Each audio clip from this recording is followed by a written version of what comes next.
É isso aí, galera. A Mubi tá de volta aí. Novo episódio. Hoje a gente tá com um cara bem bacana aqui. Grande Silvio Golfetti. O cara que ficou aí, ó, famoso no metal por tocar no Corsos. Entre outras coisas que a gente vai puxar na conversa aqui. E hoje ele pilota aí já, aliás, hoje, há muito tempo, a Voice Music. E aí, Silvão, beleza, mano? Boa tarde, Luciano, Pedro, tudo bom? Prazer estar aqui com vocês. Legal demais, cara. Oh, um prazer estar com você aqui, Silvio. Muito Boa. legal. É isso aí, mano. Bom, antes da gente falar do que você faz já há muito tempo, mas hoje, que é a Voice Music, eu queria que você falasse um pouquinho do Corsos, cara, porque para muita gente aí, né, tipo, mais antiga sabe, mas tem uma molecada de hoje que se bobear nem se atentou a isso, né? Você foi do Corsos aí durante muito tempo, o material clássico do Corsos é todo com você, né, cara? A gente ajudou a fundar a banda, né? A banda que surgiu de uma ligação telefônica do meu primo, vamos tocar num festival amanhã, tipo assim, como assim? A gente tava começando a arranhar, né? Começando a arranhar, mas era muito ruim, muito tosco. Isso é final de 83. Caramba. Aí eu conheci o Pompeu, que estudava na mesma escola que o meu primo, Nicastro. Na época, aí a gente foi montar uma banda num dia para tocar no dia seguinte no encontro musical lá no Costa Braga, que era um colégio lá na Zona Sul. E aí a gente ia tocar um cover do Sabá, a música Black Sabbath, mas não saía. Não conseguia, a gente conseguia até fazer a base e tal, mas o Pompeu não conseguia cantar. Meu, era horrendo, cara. Aí a gente acabou fazendo uma música própria lá na hora, de duas bases, era meio um punk até, era meio punk rock até, nem metal era. E começou aí, esse final de 83. Ou seja, né, a gente tá falando aí de 42 anos, né? 42 anos já. Caramba. E logo de cara. 16 anos. E logo de cara rolou SP Metal também, né? Então, a gente aí nesse final de 83 até o SP Metal foi um ano, menos de um ano. A gente chamou a atenção quando a gente, em 84 foi uma fase que a gente já, o Nicastro saiu, aí depois um outro guitarrista, aí entrou, na hora que entrou o Dick e o Eduardo Topeira, que é do Antares, sim. hoje, foi aí que a banda ficou com uma cara de banda, né? E aí a gente foi tocar num festival aqui na ZL, no Serete, que é um festival que era beneficente, meu, tocar todo mundo, Vírus, Centúrias, Avenger, Performance, Cérebro, aquelas bandas da época do SP Metal, inclusive, do 1, e outras bandas que estavam acontecendo na época. E o Corsos chamou muita atenção, da Baratos.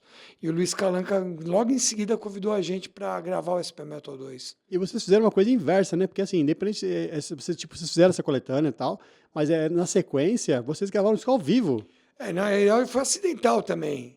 Na realidade, o que aconteceu? O ao vivo, a gente foi uma gravação em cassete do Sesc Pompeia, que a gente foi tocar o lançamento do SP Metal, até o Viper tocou, várias bandas tocaram no Sesc, e os caras gravaram, né, o Barbieri, né, Celso Barbieri, gravou em cassete, e aí na época, acho que já em 86, ele veio, vocês não querem participar de uma coletânea chamada São Power? Aí eu quero pôr 2 músicas do Corsos. Falei, puta, 2 coletâneas? Aí agora, ao vivo ainda, a gente ouviu o áudio, não, nem fudendo, não quero, não, obrigado, valeu. Aí passou uns meses, ele voltou, pô, vocês não querem fazer um disco inteiro ao vivo? Caramba. E na época o batera nosso tinha saído, o batera que gravou o SP Metal, ele tinha saído da banda, ele tava procurando batera, tava numa transição meio, falei, cara, até a gente gravar algo full, né? Vai demorar, vamos colocar. Aí me ofereceram uma grana. Bom, a gente pega essa grana, investe na banda. E a gente aceitou gravar não, né? Pegamos o áudio. A gente pegou as 5 músicas que tinham gravadas do Sesc Pompeia, uma gravação horrenda, né? Porque assim, é da mesa direto, mas não dá para mixar, não dá para fazer nada, né? E aí pegamos ainda uma música que a gente tinha também da mesa do Lira Paulistana. E aí ficaram 6 músicas que a gente acabou lançando esse Corsos ao vivo. Uma coisa legal desse disco que eu me lembro de ter visto numa entrevista do Barbieri é que ele, para ter uma impressão de 3 cores, né, ele falou que ele deslocou o fotolito para ficar com uma margem branca, né? Sim. Não, era tudo na mão ali, tudo na raça. Não tinha computador para fazer nada. Então, ele foi muito criativo. Ele pegou uma ilustração que eu não lembro quem que é o cara. A gente viu a capa e falou, pô, do caralho essa capa, né? Ficou bem legal. Mas era bem isso mesmo, era tudo na tesoura ali, no estilete, né? Os caras faziam tudo na raça. E eu relancei pela Voice depois, em 2006, se não me engano, esse disco, só que aí a capa a gente fez ela preta, a capa original dentro vermelha, e além das 6 músicas, acho que eu coloquei 17 bônus. Eu fui pegando bônus desde 85, 86, acho, até 98, 99. Não, até a demo do Ties of Blood. Foi colocando Verdade. de bônus lá, ficou muito legal. Muito legal. E você pensa em relançar isso? Porque sumiu, né, esse Sim, material. sim, penso em relançar, porque apesar que tem um monte de coisa para relançar, né? Nesse pra fazer 40 mas eu anos, né? penso. Tá pra fazer 40 anos esse disco, né? Sim, vai fazer agora ano que vem, 40 Então, anos. já- Ó, É uma atropelando. comemoração boa. Atropelando a ordem mais ou menos aqui da conversa, você falando de lançamentos aí, o Corsos fez aquele esquema dos digipacks com as letrinhas do lado. Tá faltando uma, hein, mano? Falta o Live at Monsters of Rock. Falta ele. De repente você, sei lá... Não, ele tá no cronograma para ser feito. Por exemplo, eu também quero relançar o KZS na versão Slipcase,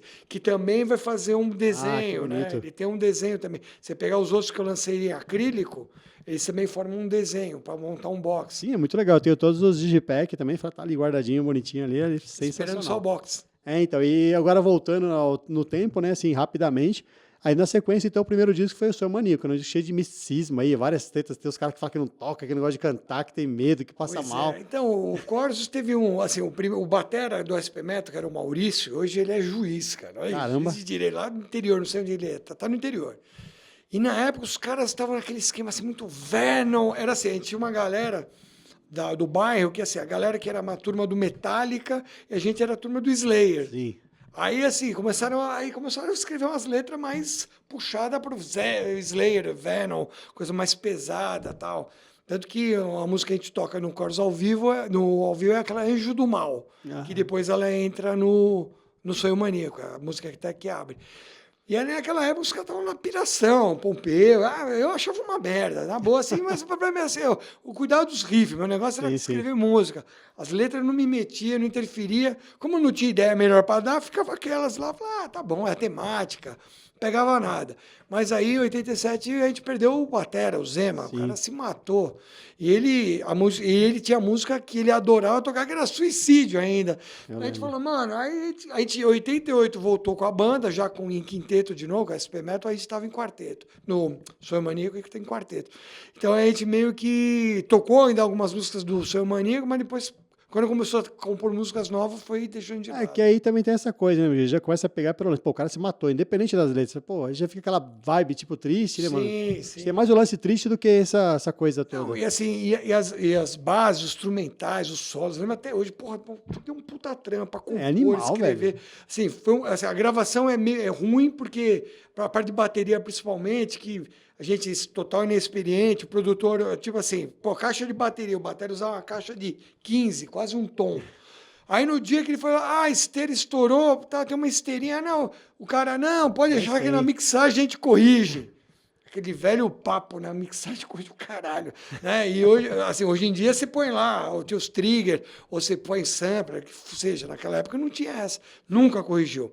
E as fitas 2 polegadas da época, o Chicão, na época que era a nossa gravadora, o cara, tipo, gravava nós, já pegava outra banda, gravava em cima. O cara não grava, porque era caro pra caramba as fitas, né? Então, não tinha essa de... Se tivesse o material preservado, eu poderia ter remixado, aí era outra coisa. Ó, cara, num dia que o Destruction fez um ensaio lá naquele Espaço Som, que agora acho que chama como chama o estúdio lá? Red Star. Red Star. Eu troquei muita ideia com o Dick, ele me contou umas histórias tenebrosas, que a bateria tocava sozinha no quarto. Na casa dele, porque uma época a gente ensaiou lá na casa dele também. O pai dele falou, ó, quem tá tocando bateria lá em cima? Então, assim, ele me contou várias histórias relacionadas. Agora, assim, acredita quem quer, né? Sim.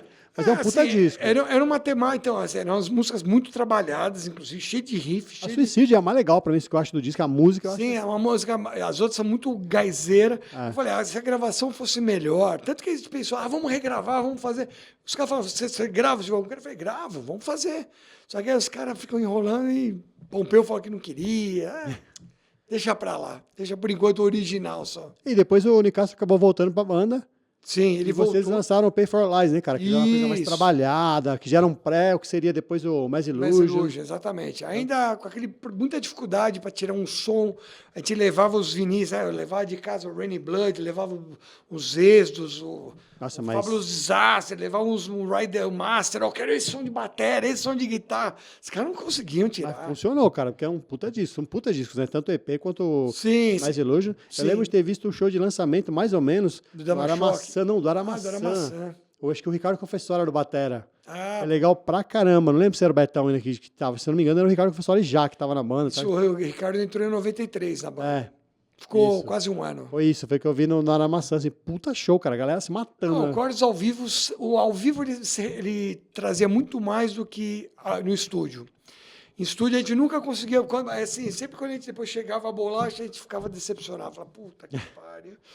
O Corsos Não tinha uma fama de ficou. ser uma banda ao vivo muito mais foda. Ainda mais pela performance, porque a gente soltava o pescoço literalmente, né? A gente tinha uma performance, até hoje o Corsos como performance é fudido, né? Sim, sim. Você chegou a ver, Pedro, alguma vez essa época? Eu sei, nessa época você não... Essa época. Não, eu comecei já a ver o Corsos já lá pro finalzinho dos anos 90, já 99, 2000. Sim, já era o Rodrigão. Eu peguei todas essas fases aí, depois peguei essa do fase. Sonho Maníaco pra frente, que eu vi Perform Lies. Você é velho também, né? Sou velho. E eu vi também bastante coisa do KZS, que foi bem Sim. legal também, aquela coisa Essa época, mais... uma época boa também, mais Hardcore New mais York. groove. É. Ali foi uma mudança natural. Os caras falam, o Fernandão. Não, o Fernandão que entrou na nossa onda, porque o Corsos tocou em 91 com o Agnostic na Europa, em 2 shows na Alemanha. A gente ficou muito amigo dos caras, e a gente, puta, meu, show dos caras, a gente falou, caralho, olha esse riff, olha esse groove. Então a gente pegou muito, bebemos naquela fonte lá para, no próprio KZS, ter um pouco daquela influência, né? E depois disso, você entrou nessa parte já do KZS, acho que já pulou pro Tears of Blood, né? Sim, a gente ficou um período que aí o Fernandão saiu, entrou o Rodrigo, em 98, a gente tocou no Monsters, o Rodrigo entrou em 97, o Eros entrou em 98, aí ficou aquela formação que foi pro Ties of Blood. Sim. Tocamos no Monsters em 98. Aí o Rodrigo saiu da banda, entrou o Kiko de Castro. Ah, eu lembro, Necromancia. lembro. Ficou Necromancia. também um aninho e pouco com a gente, mas o lance dele era complicado, longe, né? Morava no Sim, ABC. São Bernardo. Foi uma experiência legal, porque o Kiko, puta batera, irmão. Tem um amigo especial da MTV que passou com ele tocando, que é muito Então, legal. Musicals. É.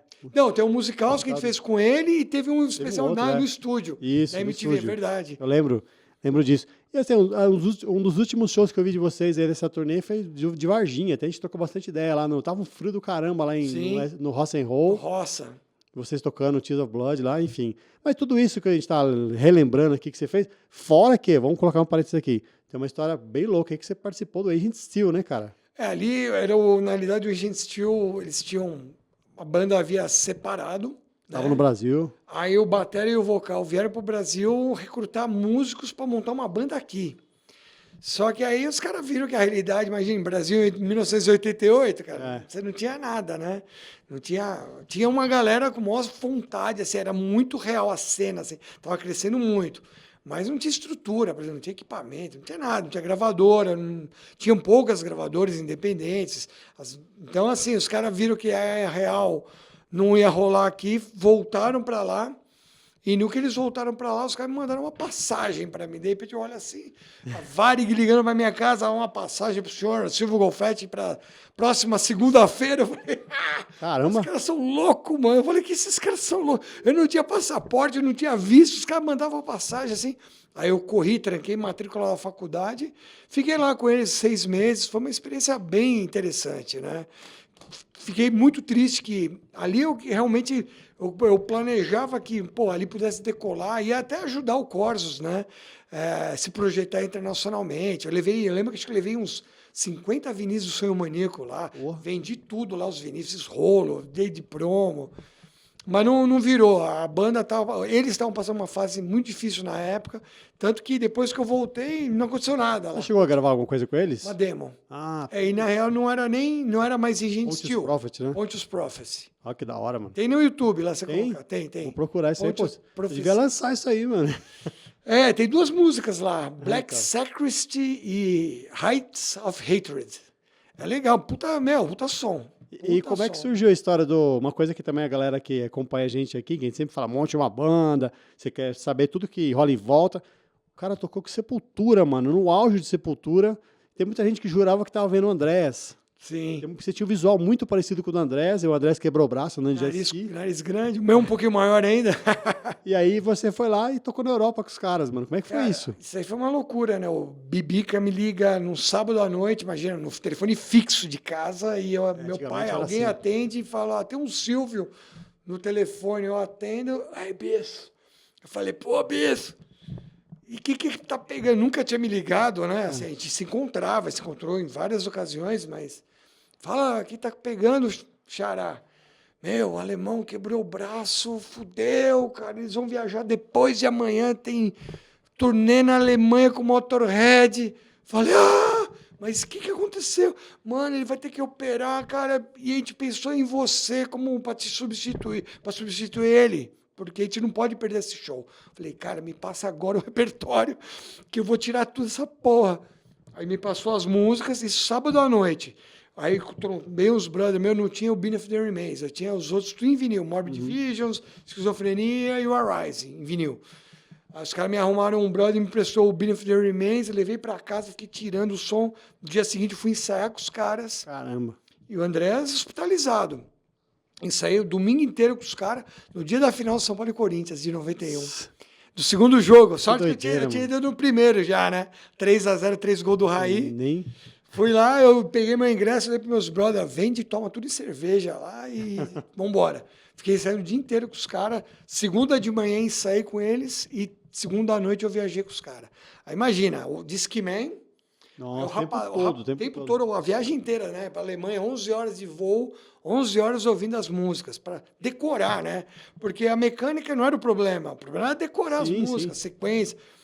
Cara, olha que fraquinho o show que ele... Um dos shows, eu não sei se foram uma Todos turnê. foram iguais. Mas, foram 6 shows. A galera mais. Com os caras, Motorhead, Headliner, Creator, né? Creator, Morbid Angel. Show fraquinho pra ninguém, assim. Headhunter do Shimir. Shimir, verdade. E a banda do Blaze. Olha. Wolfsbane. Wolfsbane. E se eu não me engano, o batera do Shimir era aquele Jorg Michael também, que era o cara que foi do Running Wild, foi do Stratovarius. Né? E hoje em dia parece que ele é manager. Foi do Saxon também. Do Saxon também. Sim.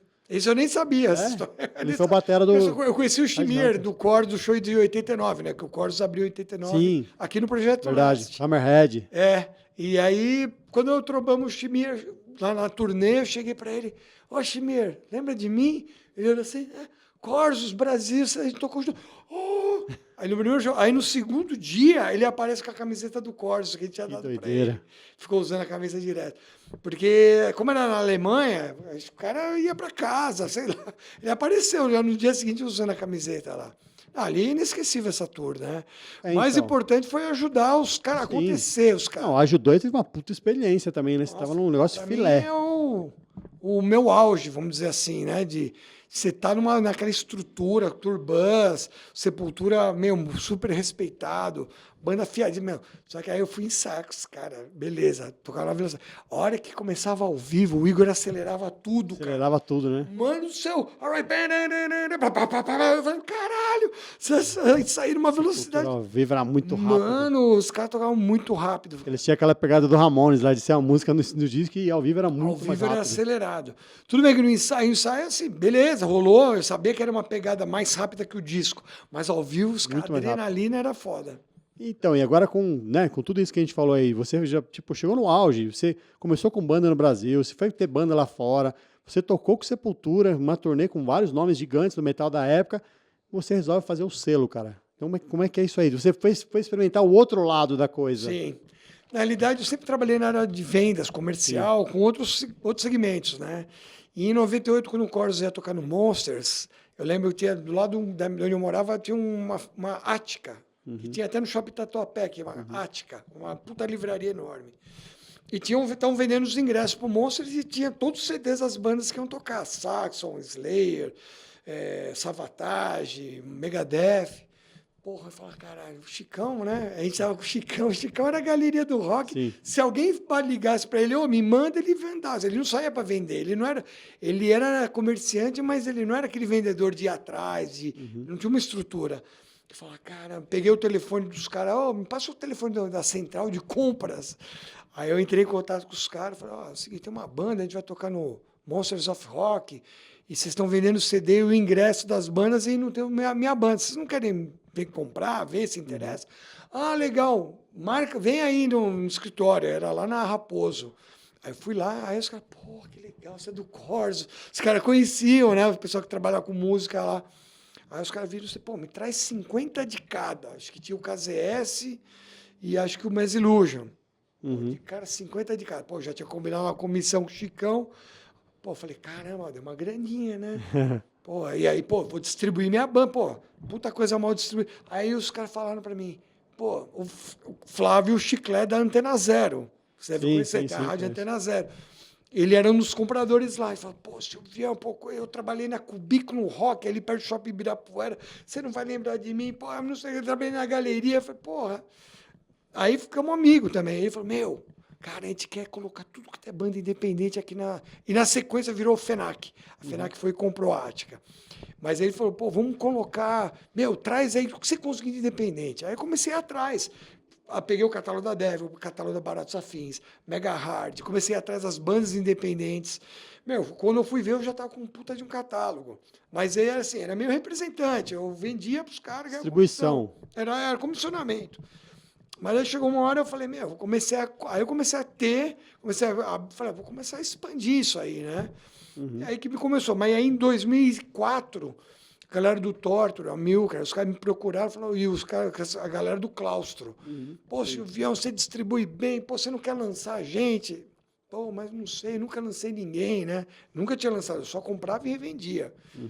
E aí eu fiz os meus primeiros lançamentos, foi o Torture ao vivo, o Claustro Fulminante, e depois veio o Freecase do Aquiles, Verdade. e veio na época também quase tudo isso, o Rance Force, que era do Hugo Mariucci e o Luiz Mariucci. Nossa, eu gosto muito desse disco, cara. Tem umas lá, Outra eu amo pegada, né? Uma pegada bem diferente. Aí caí no mercado de selo mesmo. Aí foi cada vez mais meu tempo focado na música, na parte de distribuição. Porque antes eu era um grande distribuidor. Eu pegava toda a banda que não tinha distribuição. Eu tinha já entrada na Saraiva, na FENAC, na Cultura, todas essas grandes redes, Submarino. Ninguém conseguia ver, não tinha disco de metal independente. E a gente colocou. Aí as bandas via, pô, Silvão coloca, vamos para fazer parceria, né? Pô, E pergunta aí, mano. uma pergunta interessante nisso daí é justamente que hoje em dia mudou isso, né? Essas grandes... as lojas que você falou praticamente, Não existem né? mais. Não existem mais, Não né? existe, FNAC, só ficou a Amazon Cultura. hoje. Que é online, né? e é uma megalópole, né? Sim. Em sentido comercial falando, Sim, né? milhões de produtos para te achar ali dentro. Como funciona hoje essa questão da distribuição, considerando que hoje também tem a distribuição digital, que ela prejudica um pouco a distribuição física, né? Hoje em dia o cara é mais o colecionador que tem o perfil de ir atrás do disco, né? Exato. O que acontece? O digital ajudou muito, principalmente as bandas independentes e bandas que estão começando, por quê? Você consegue colocar na CD Baby, colocar no Spotify, através de alguma distribuidora de conteúdo digital, e você consegue mostrar que você existe ali. Para te achar ali, que você tem que fazer um marketing muito forte, né? Então, antigamente, quando era mais o físico, né? Pô, o físico chegava nas lojas. Eu lembro que chegou uma época nos anos 2000, o Eric, né, que vai vir até aqui hoje, grande abraço, Eric, meu parceiro Dos também. próximos episódios aí. Parceirão, vai vir gravar hoje, mas vai ter nos próximos episódios. O Eric tinha um catálogo, cara, um monte de banda settlement, que tem umas bandas horrendas, cara. Mas tudo vendia. Qualquer coisa vendia. Naquela época a galera tava numa... Né? Pô, porque não tinha quase... assim, as gravadoras, tirando as majors que tinham, na época, Sony, Warner, né? Universal, o Eric foi uma das primeiras gravadoras, assim, que vai dizer que não era mainstream, vinha com um puta catálogo. E aí, então, vendia tudo. Então, assim, qualquer banda vendia, né? E as bandas independentes também, a galera comprava, porque tinha um giro muito forte. Quando começou aí o streaming, aí, claro, reduziu-se o mercado, e hoje em dia o que vende mais é aquilo que os colecionadores querem comprar. Se o cara, por exemplo, vou dar um exemplo de uma banda independente, o próprio Living Metal, que você toca, eu já peguei e vendi várias cópias do Living Metal lá. Então, quando o trabalho é bem feito, tem saída. Às vezes chegam bandas que os caras falam, a gente lançou, gravou, fabricou, tá, você distribui, põe no meu catálogo. Às vezes não vende uma cópia, porque às vezes ninguém conhece. A banda não faz show, não, entendeu? Hoje em dia, para você né, se sobressair, você tem que, primeiro, claro, ter um bom material gravado. Você tem que tocar, você tem que aparecer, fazer um marketing digital. Hoje, rede social, né? Que é fundamental. A banda faz assessoria, tem um monte de Tem coisa. uma assessoria boa. Está aqui o nosso amigo, pode falar bem de assessoria de bandas e tudo mais. Então, mudou, realmente. Hoje não adianta só você ter o disco. Só ter o disco não significa nada. Porque eu já cansei de receber várias bandas e pôr para vender lá e não vender uma cópia. Eu ia até te perguntar isso aí. O que chama a sua atenção, assim? Você tanto tempo de selo, tanto tempo no mercado, você já tem a visão de banda, do cara... Qual que te chama a atenção quando você recebe material? De uma banda que está procurando distribuição? Então, não é mais o som. Não é mais Não é o mais som. a qualidade da banda musicalmente. É, mas tem um mais. Vou dar um exemplo. Agora, esses tempos atrás, eu, através do Jorge, da Metal Hells, grande abraço, Jorjão. Logo mais eu tô aí, hein? Eu fiz uma parceria com ele, já fiz algumas parcerias, né? Entre elas, o Blades of Steel, que é uma banda nova, primeiro álbum deles. Com os nossos guitarristas, né? Com os guitarristas do Living Metal. Ah, roubaram os guitarristas? Não, é projeto emprestado. deles, é projeto deles projeto também. deles. É. Porra, cara, Parece heavy metal, inclusive, né? foi uma surpresa. Então, esse tipo de som mais oitentista tem um público legal. Se você pegar uma banda e vai fazer um som mais moderno, dificilmente vai ter. Aí, então, falando de várias bandas que a gente recebeu, o Blades of Steel foi uma grata surpresa. Foi uma banda que eu estou conseguindo vender, porque a banda acertou num nicho legal, pegou um nicho de bandas que é uma galera que gosta de colecionar, que é a galera que gosta do som oitentista, né?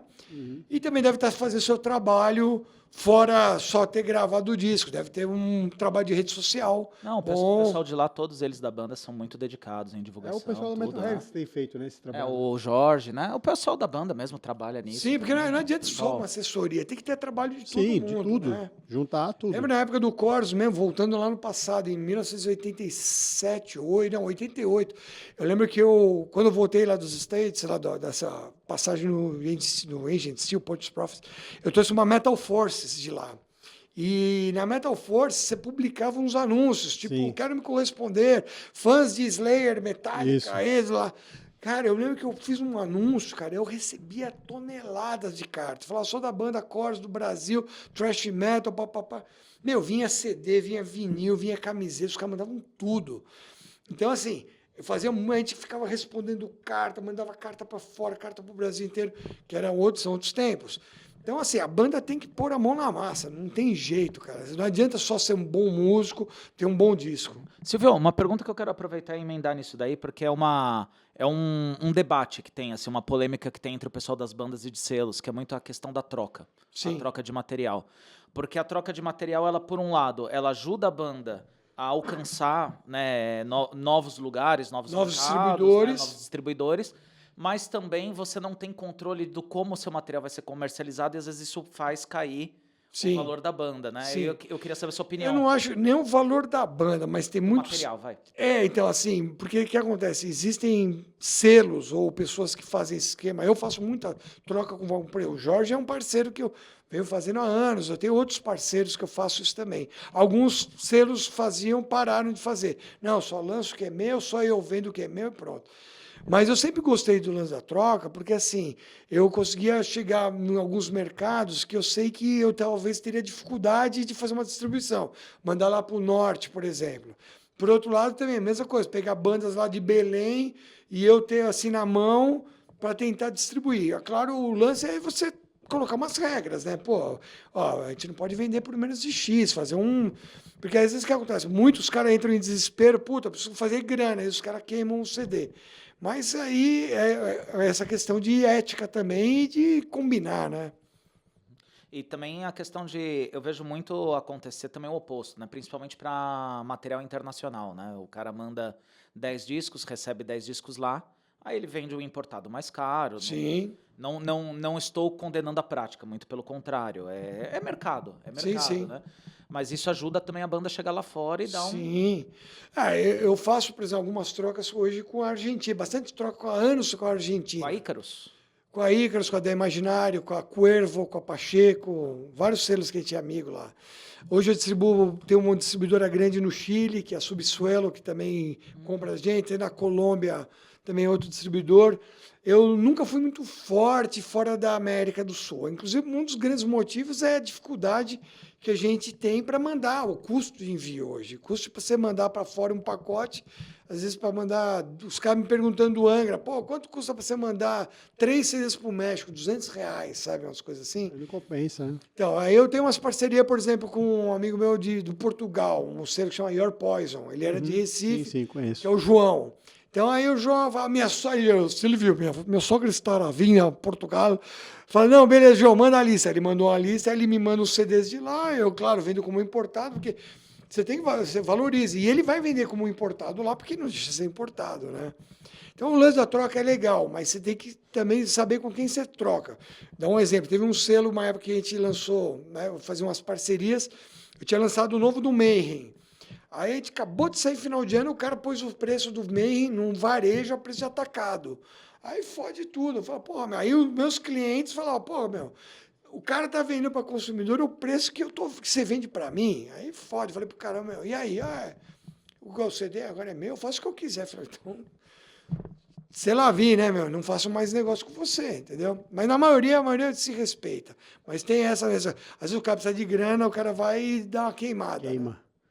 Assim, uma coisa que eu faço bastante, você sabe, quando eu tenho uma noção, né, do que é uma coisa que é legal, que eu tô sempre indicando pra você, né? Sempre peço o pessoal da banda e falo, Sim, selo... inclusive aquela banda que você me mandou, lá da onde que é? Irlanda, né? É a banda Irlanda. Então, o Robinho da Mechanics, você falou pra ele, você mostrou pra ele. Eu mostrei, né, pra ele, ele falou, cara, isso é muito bom. Ele mandou na hora. Pô, meu, vê essa banda. Eu falei, o alemão já me mandou. É uma mistura de tipo de um Creator, um Slayer com Nuclear Assault no vocal, né? Parece muito Nuclear Assault. Então todo mundo que eu tô mostrando, eu tô falando assim, nossa, que som. Eu já corri E mandar. os caras não tem nem álbum lá. Não tem gravadora. E é o segundo disco deles, só saiu digital. Por isso que eu tô falando. Isso é uma coisa fácil, de repente, de fazer um contato, né?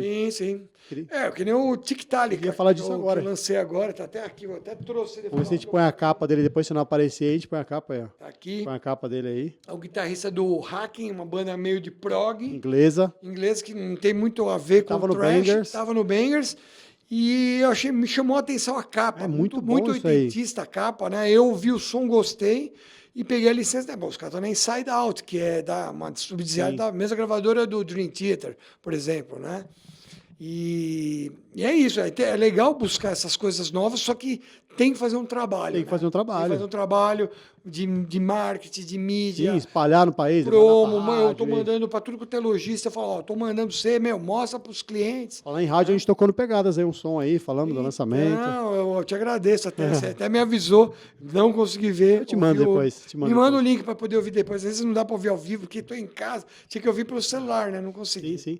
E essa banda, cara, ele fala thrash, mas é muito mais riffs. Ela não é aquele thrash na pancadaria, mas é riff, muito riff. Muito riff. Muito bom, cara. Solo. Músicas grandes. Sim. Porque ele manteve aquela coisa do prog que ele tá acostumado, mas puxou pro lado do thrash. É muito bom isso aí. Verdade. Se quiser conhecer, muito legal. Recomendo. Tic-Tálica. Não tava conseguindo falar, mas eu fiquei pensando, será que é o Metallica do TikTok, a ideia do cara de brincar com isso? Pode ser, viu? Eu não tinha pensado no momento, mas deve ser Aí você falou, não, né? Eu falei, Tic-Tálica, não, alemão, é Tic-Tálica. Deve ser TikTok, pode ser coisa de TikTok. Porque o cara, a primeira, eu pensei, pô, será que é finlandês? Não, o cara é inglês, mano. Então só pode ser uma brincadeira, um trocadilho. E engraçado que esses dias eu mandei pro Andréas, né? Mandei pra ele, pô, meu, ouve esse som aí. O cara roubou seu riff, meu, da Roots, né? Aí eu fiquei procurando no YouTube uns materiais dele e aparece ele com a camisa do Beneath the Remains. Nossa. Aí dei um print e mandei pra ele. Falei, o cara tá se sugando na cara do... Mas o cara é fã, hein? O cara tá te sugando, mas o cara é fã. Mas daí eu expliquei pro Andrés, ele falou, meu, que porra é essa? Eu falei, vai, tudo, né? Falei, não, alemão, pô, que legal. Mas dá uns tapas na orelha dele. E num caso desse, por exemplo, você está apostando na banda nova, porque é nova, independente do cara já ter uma carreira. Aí não é nem uma banda, é meio um projeto.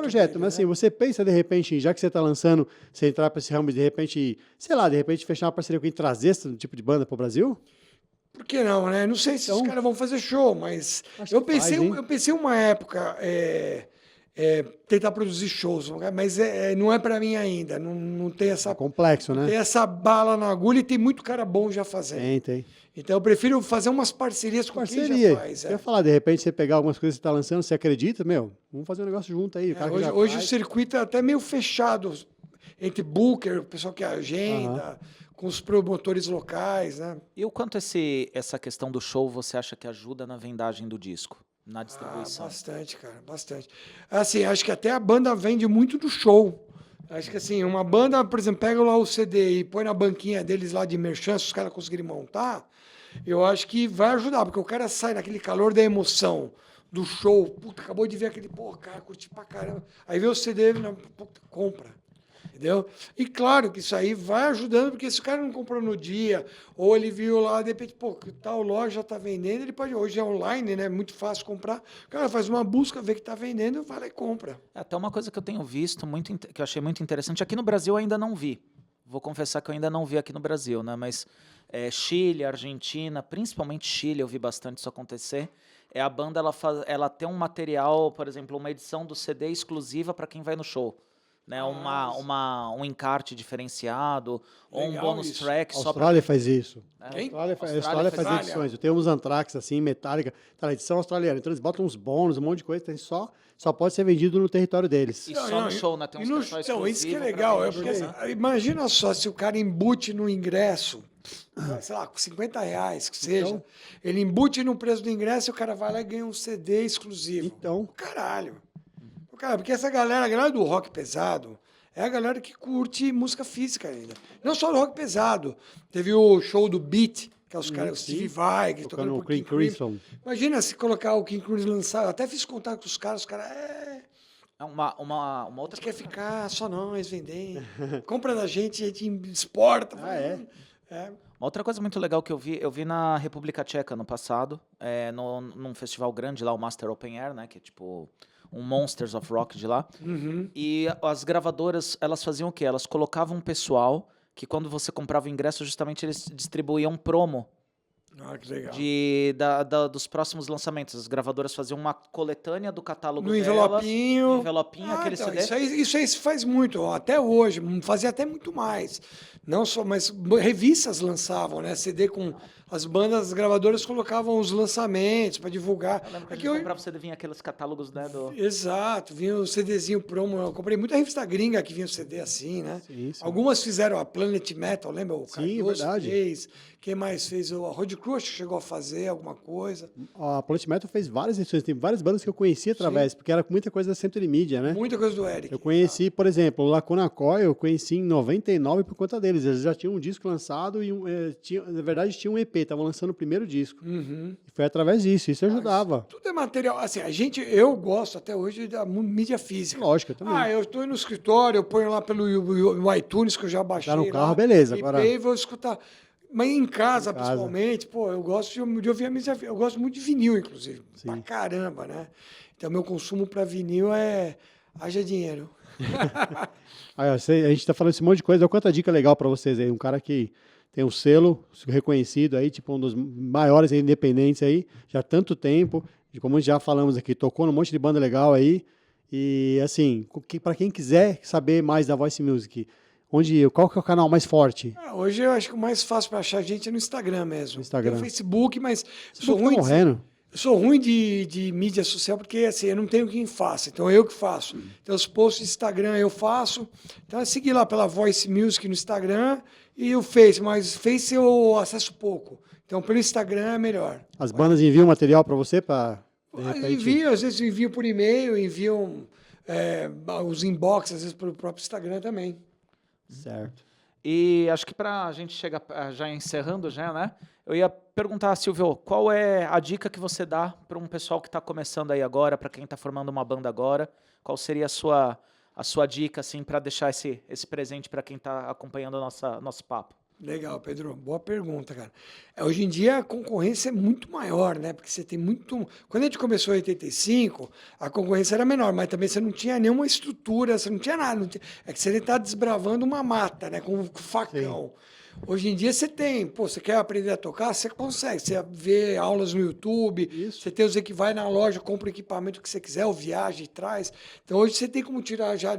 Quantas bandas que eu já ouvi que o primeiro trabalho dos caras já é, melhor que tanta gravação dos anos 80. Então, assim, hoje você precisa o quê? Na minha opinião, é dedicação, mas não só na música, na banda, mas tem que pensar como já empresa. Se você pensa em buscar algo mais do que só fazer um som, se você quiser falar, eu quero fazer show, eu quero crescer musicalmente, você tem que se dedicar tanto na parte musical, mas na parte administrativa do negócio, que hoje o marketing é fundamental, né? Pensar no produto em si, né? Não é só na música, pensar o que você pode agregar ali em volta. Tudo, né? A gente falou aqui. A parte de comunicação visual, arte, porque eu falei, o Tictálica, Mostrando de novo aqui, ó. É. Pô, essa arte, juro, eu tava navegando na distribuidora que eu compro dos Estados Parece Unidos. coisa do Ed Réplica, né? Parece do Réplica mesmo, mas não é. Ah, não é. sim, eu O cara vi. se inspirou até nisso, chupunhou.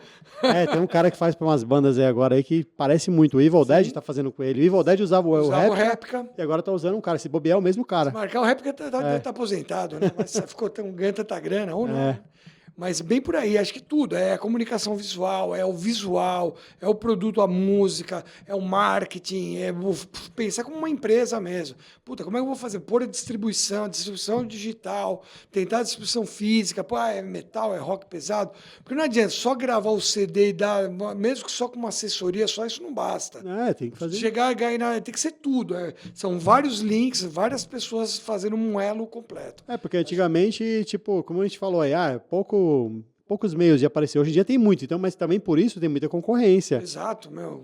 Senão você vai ser só mais um. Milhares, milhões de e outra, muita gente fazendo um som bom. Bandas boas, e você fala, caralho, puta som. Então, você acaba esquecendo se Então, você não... eu queria comentar, a gente falou da Érica, eu esqueci de falar. Então, isso que me chamou a atenção. Esses caras, como são da Inside Out, os caras conseguiram colocar no banner da distribuidora. Então, quando eu entrei no site dos caras, que só tem pop, só coisas esquisitas, rap, pop. Então, Aí isso apareceu aí. essa capa, eu falei, caramba, que porra que é essa? Você já bate o olho e já sabe que é metal. Falei, exato, você já sabe que é metal. E coisa meio oitentista, pelo estilo. Aí eu procurei, ouvi o som, achei legal, pus o vídeo, vi que era Inside Out, fiz contato com o gringo, estava disponível, licenciei. Falei, meu, ninguém conhece, foda-se, eu gostei. Vamos apostar numa novidade aí, né? É isso. Acho que tá indo bem. E quem quiser também, vamos colocar o link depois do TikTok aí pro pessoal Na conhecer. Black Rock Store consegue comprar e pode pôr no YouTube lá para... E tá em todas as lojas da galeria também, né? Também já tá, e nas Distribuiu melhores legal. lojas do ramo. Pô, Silvão, obrigado demais, cara, de você participar aí. Valeu, alemão. Sei que você tá na correria. Era para ter sido um pouco mais... Imagina. Mas é legal que dá um gostinho de quero mais e a gente pensa no futuro, numa nova pauta pra Faz você. uma nova. Vai certeza. ser um prazer também. É muito legal falar contigo, tem muita história. Um cara muito rodado aí, muito querido também, um cara que todo mundo gosta e não podia mano. ficar de fora. Você também. Valeu mesmo. Obrigado pelo convite É isso, de muito vocês. obrigado. Valeu, Pedro. Living Metal. Vamos lá aqui, ó. Aí tá aí uma banda que vocês podem se inspirar também, que É é... a Armadilha também, que é outra banda dele A também. Armadilha é sua também? Armadilha também. Caramba, o cara é muito polivalente mesmo. Parabéns. Obrigado. Então é isso aí, pessoal. Até semana que vem.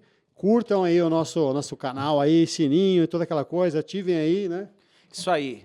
Curtem, comentem, compartilhem. Quem gostou, siga aí nosso canal.